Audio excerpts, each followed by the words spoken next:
Hello everyone, welcome back to my channel home science education और मेरा नाम है साधना।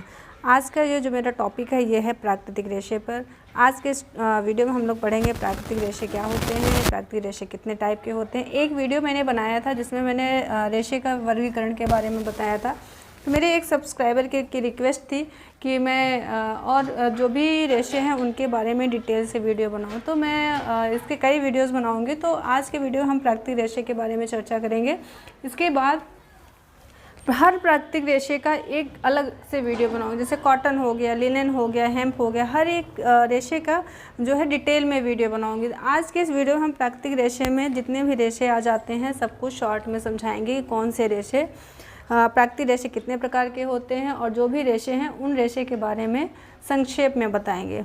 ठीक है, तो चलिए वीडियो स्टार्ट करते हैं। वीडियो स्टार्ट करने से पहले आप सबसे मेरी एक रिक्वेस्ट है, वीडियो अगर आपको पसंद आएगी और हेल्पफुल लगेगी तो वीडियो को लाइक कीजिएगा, शेयर कीजिएगा और चैनल में आप नए हैं तो चैनल को सब्सक्राइब कर लें। साथ ही बेल बटन को ज़रूर दबाएँ जिससे कि मेरे आने वाली हर एक नई वीडियोज़ के नोटिफिकेशन आपको मिल सके। तो सबसे पहले हम लोग देखते हैं कि प्राकृतिक रेशे होते क्या हैं। ठीक है, तो जो प्राकृतिक स्रोतों से रेशे प्राप्त होते हैं उनको हम लोग प्राकृतिक रेशे बोलते हैं। प्राकृतिक स्रोत जैसे कि पेड़ पौधे हो गए, पशु हो गए, ठीक है, इन सब से जो रेशे मिलते हैं उनको प्राकृतिक रेशे बोलते हैं। और इसके साथ ही कुछ नन्हे कीटों से भी कुछ पदार्थ जो होते हैं वो स्रावित होते हैं, उनसे भी रेशे प्राप्त होते हैं। इन रेशों के अतिरिक्त कुछ रेशे ऐसे होते हैं जो कि खनिज से प्राप्त होते हैं, जैसे सोने चांदी के तार इत्यादि। इस प्रकार जो है प्राकृतिक रेशों को जो है मुख्यतः 3 भागों में बांटा गया है। ठीक है, कितने भागों में बांटा गया है? 3 भागों में बांटा गया है। वानस्पतिक रेशे, प्राणिज रेशे, खनिज रेशे। ठीक है, अब हम लोग पढ़ेंगे वानस्पतिक रेशे के बारे में। वानस्पतिक रेशों का जो निर्माण होता है ये सेलुलोज के माध्यम से होता है। ठीक है, इसी कारण जो वानस्पतिक रेशे होते हैं इनको सेलुलोज फाइबर भी कहा जाता है। सेलुलोसिक रेशे, सेलुलोसिक फाइबर, ठीक है, सेलुलोज रेशे भी कहा जाता है। और जो सेलुलोज होता है ये जो होता है समस्त रेशों का सूत्र होता है। इसमें जो होता है सेलुलोज में वो कार्बन, हाइड्रोजन और ऑक्सीजन जो है ये सब मिक्स होता है।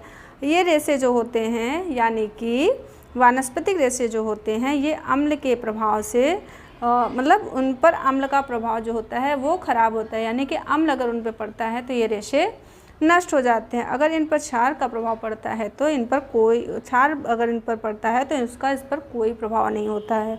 ठीक है, सेलुलोज रेशों से मुलायम और आरामदायक वस्त्र बनाए जाते हैं, परंतु ये वस्त्र जो होते हैं बहुत जल्दी से सिकुड़ जाते हैं।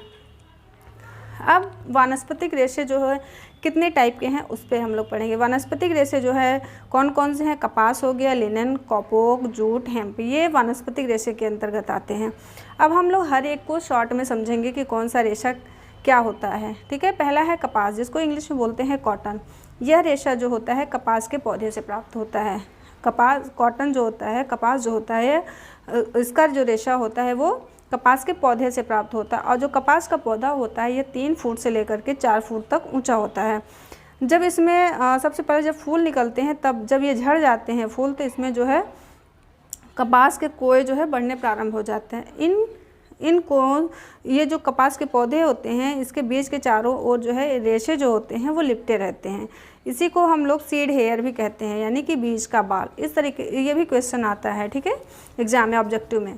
तो कपास के जो बीज होते हैं जब ये फटने लगते हैं तो उनसे रेशों को एकत्र कर लिया जाता है। कपास का रेशा जो होता है अन्य समस्त रेशों से छोटा होता है। सेकंड है लिनन। यह रेशा जो होता है सन यानी कि फ्लैक्स के पौधे के तने से प्राप्त होता है। इसकी जो लंबाई होती है पौधे की यह 40 से 60 इंच तक होती है। इस पौधे की जो उपज होती है वो वार्षिक होती है और पौधे का जो तना होता है बेलनाकार होता है और सीधा होता है। इसके जो फूल होते हैं वो पीले तथा नीले रंग के होते हैं। जब पौधे की जड़ का रंग जो होता है पीला पड़ जाता है और बीज जो होते हैं वो हरे पीले और भूरे रंग, हरे पीले से वो भूरे रंग में जब बदल जाते हैं तब पौधे को जड़ से उखाड़ लिया। जड़ से क्यों उखाड़ लिया जाता है? क्योंकि जड़ के उखाड़ने से क्या होता है, इनके रेशे जो होते हैं वो टूटते नहीं हैं और ये रेशे जो होते हैं लंबे होते हैं। इसलिए जो है लिनेन को जो है स्टेपल फाइबर की कैटेगरी में रखा गया है। नेक्स्ट है कॉपोक। कपोक का रेशा जो होता है कपास की भांति जो है बीज से चिपका होता है। इसके पौधे जो होते हैं भारत तथा वेस्ट इंडीज़ में पाए जाते हैं। इसका रेशा जो होता है कपास के रेशे से तो उत्तम होता है और यह रेशम की तरह लगभग मिलता जुलता होता है। इसमें प्राकृतिक ऐंठन न होने के कारण कताई के उपयुक्त नहीं होता है यह। नेक्स्ट है जूट। कपास के उपरांत जूट ही एक ऐसा मात्र तंतु है जिसका सर्वाधिक उपयोग या प्रयोग वस्त्र निर्माण के क्षेत्र में किया जाता है। ठीक है, जूट का जो तंतु होता है जूट के पौधे से प्राप्त किया जाता है। जूट का जो पौधा होता है वो 5 से 12 फीट तक लंबा होता है। देखिए, वीडियो को आप स्किप मत करिएगा, वीडियो को पूरा देखिएगा तभी आपको समझ में आएगा। क्योंकि होता है कभी कभी हम वीडियो स्किप कर देते हैं तो जो बीच में कुछ चीज़ें होती हैं जो छूट जाती हैं, और क्या पता जो चीज़ छूटे वही जो है इम्पॉर्टेंट हो। ठीक है, और इसका जो तना होता है जूट का वो मनुष्य की उंगली के बराबर मोटा होता है और बेलनाकार होता है। पाकिस्तान तथा भारत में जूट जो है सर्वाधिक मात्रा में उत्पन्न किया जाता है। जूट के जो पौधे पर जो फल जो होते हैं जब वो मुरझाने लगते हैं तो तने को जड़ सहित काट लिया जाता है।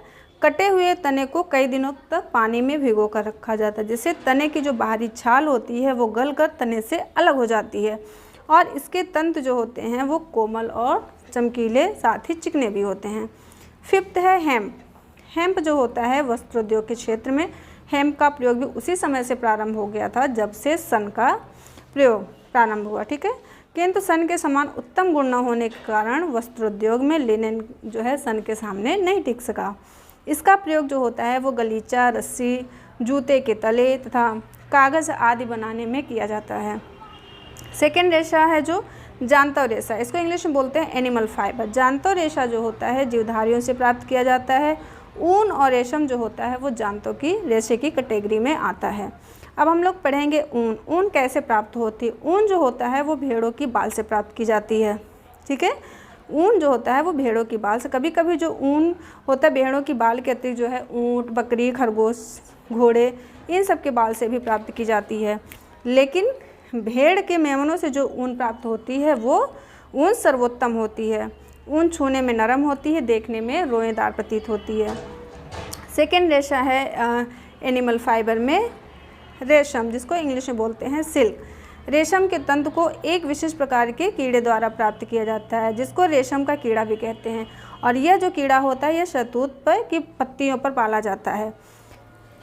रेशम के कीड़े के अंडे से कीड़ा बनने तक की जो अवस्था होती है 4 अवस्थाओं से गुजरता है। कौन कौन सी अवस्थाएं हैं? अंडा, लार्वा, प्यूपा और कीड़ा। ये भी अक्सर एग्जाम में क्वेश्चन ऑब्जेक्टिव पूछा जाता है। जिस समय जब ये अंडा लार्वा की स्थिति में आता है तो इसके मुख में लगी 2 लार ग्रंथियों से लार नामक पदार्थ स्वयं को पूर्ण रूप से लार से लपेट लेता है। ठीक है, जब लार्वा की स्थिति में होता है तो इनके मुख से लार ग्रंथि, मुख में जो लार ग्रंथि होती है वो इनको उसमें से लार निकलता है और लार जो होता है उस लार्वा को पूरी तरीके से लपेटा रहता है। ठीक है, और तब क्या होता है, यह कोकून का रूप धारण कर लेता है। अब जो कोकून होता है, कोकून को इसी अवस्था में मार दिया जाता है, उन पर कुछ प्रक्रिया की जाती है जिससे कि रेशम का तंतु प्राप्त किया जाता है। यह तंतु जो होता है यह वातावरण के संपर्क में जब आता है तो एक धागे का रूप मतलब धागे का जो रूप होता है वो धारण कर लेता है और इसी से हमको रेशम का तंतु मिल जाता है। रेशम का जो तंतु होता है यह चमकीला, सुंदर और आकर्षक एवं साथ ही साथ बहुत मजबूत होता है। नेक्स्ट रेशा है, लास्ट है खनिज रेशे, जिसको इंग्लिश में बोलते हैं मिनरल फाइबर। कुछ वस्त्रोपयोगी रेशों को विभिन्न प्रकार के खनिज स्रोतों से भी प्राप्त किया जाता है, जैसे इसीलिए इनको क्या बोलते हैं, खनिज तंतु भी कहते हैं। सोने, चांदी आदि के तारों से निर्मित जो वस्त्र होते हैं ये खनिज रेशे की श्रेणी में आते हैं। ये जो होते हैं ये बहुत महंगे होने के साथ साथ मजबूत और टिकाऊ भी होते हैं। ठीक है, आज का वीडियो यहीं तक। अब नेक्स्ट वीडियो जो है हम बनाएंगे, हर एक रेशे को डिटेल में बताएंगे, एक एक रेशे को लेकर के उस पर वीडियो बनाएंगे। तो वीडियो कैसी लगी कमेंट बॉक्स में लिख करके ज़रूर बताएं कि वीडियो कैसी लगी। अगर आप ये कमेंट में लिख करके बताते हैं तो मुझे समझ में आता है कि वीडियो अच्छी है या वीडियो में कुछ इम्प्रूवमेंट की ज़रूरत है। ठीक है, तो वीडियो जैसे भी लगे कमेंट सेक्शन में लिख के ज़रूर बताएं। मिलते हैं नेक्स्ट वीडियो में, तब तक के लिए बाय।